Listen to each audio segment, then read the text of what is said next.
Well, I can tell you that people here in Torrance, people who know the pastor, they are shocked and quite frankly struggling to believe the criminal charge against him. My soul cries out, hallelujah! I thank God for saving me. A self-proclaimed man of God goes from the pulpit to a public walk of shame, to a courtroom to face serious allegations involving a minor. Sir, is your true and correct name James David Stockton III?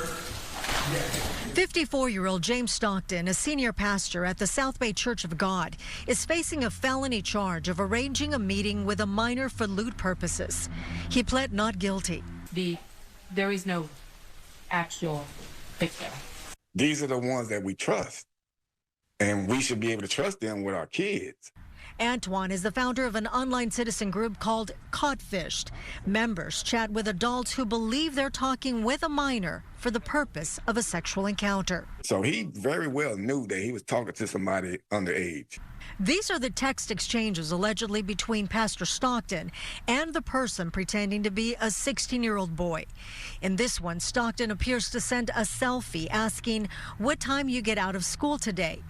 Here, Stockton allegedly texted, "I promise to be gentle and make sure you are enjoying it." The nasty part that no pastor should even be talking about, but he got to saying that he wanted to the boys. On the day Stockton met up with the decoy who said he was 16, the pastor had this to say. Actually, I was hoping and praying that it was somebody older. Senior pastor of South Bay Church of God here in the beautiful city of Torrance, California. At South Bay Church of God in Torrance, no one would go on camera. We don't know anything other than what we see on the video. Nothing. We don't know. It was a shock to us as everybody else. Stockton is also affiliated with a church in Florida, and at one point he ran for Congress. Tonight he is out on his own recognizance, and he will be back in court scheduled for December 12th. I'll send it back to you guys in the studio. Before that December 12th court date, I trust that he will not have his job as a pastor at that church. Who knows, right? When we went to the church to try to get some sort of a statement or response, they wouldn't talk about it, but they did express that they were shocked. And obviously, you know, they took down their website when this first broke over the weekend because he was arrested over the weekend. And people started commenting on the website, also on social media. And when you click on the church's website, it's no longer there. So it was taken down. Gina, I know you've done a couple stories just like this one.